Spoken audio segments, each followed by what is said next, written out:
The Lord be with you. A reading from the Holy Gospel according to Luke.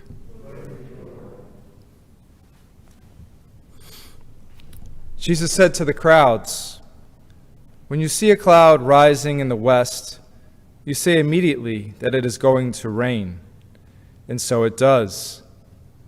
And when you notice that the wind is blowing from the south, you say that it is going to be hot, and so it is. You hypocrites, you know how to interpret the appearance of the earth and the sky.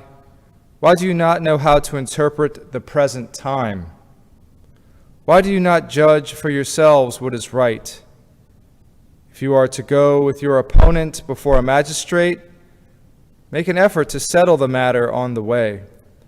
Otherwise, your opponent will turn you over to the judge, and the judge hand you over to the constable, and the constable throw you into prison. I say to you, you will not be released until you have paid the last penny." The Gospel of the Lord.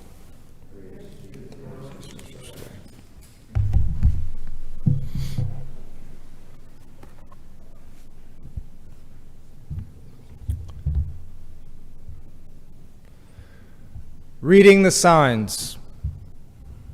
In the Gospel, Jesus talks about people using weather patterns as signs. And here in Houston, we're no stranger to that, particularly during hurricane season. And we've certainly had an active one this year. Where is that tracking? Is it tracking towards us? Is it tracking more to the east? Is it tracking more to the west?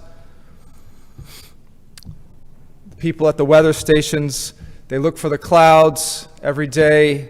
They tell us if it will rain, or if they feel that the wind is blowing in such a way that it's going to be hot. And so Jesus challenges people that they know how to read the signs, but that they do not know how to read the signs that tell them about their spiritual life. Before I joined the Jesuits, I worked in healthcare. And in some ways, us healthcare professionals can be guilty of the same thing. We know how to look for signs and symptoms and provide diagnoses of people's disorders and diseases. And maybe here at Strake Jesuit, we know how to look at certain signs. We know certain symbols in math mean certain things, or in science, we do certain experiments and we can read things, or in English, we know how to interpret different allegories and phrases. But do we know how to look for the signs in our own lives? The signs most particularly in our spiritual lives.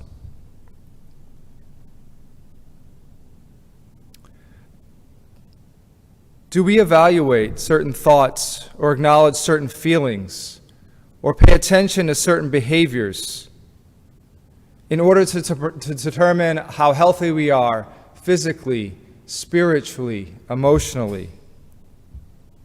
Do we ever examine ourselves? Yes, we do the examine here on a daily basis at Strake Jesuit, but do we dig a little deeper and examine those other aspects of our lives? And if we recognize that maybe we're not paying attention to these signs, then maybe today's the day to start. And one method that we do, and maybe we start to take for granted as the year goes on, is that examine. In the examine prayer, we take time to quiet ourselves, to look at our day, find the areas of sin, and ask for forgiveness. Then find the areas of grace and give thanks. And then look forward to the next day and ask what we need. And then we close the prayer. And again, we can get into a routine and take these for granted or just kind of go through it. But these readings today remind us to dig a little deeper, to really examine ourselves as Jesus challenges us.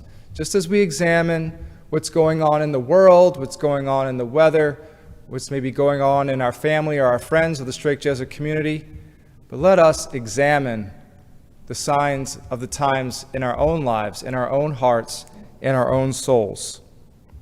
And in this way, my brothers and sisters, we'll let the examine be a part of our daily routine, and in this way make sure that we are reading the signs of the times.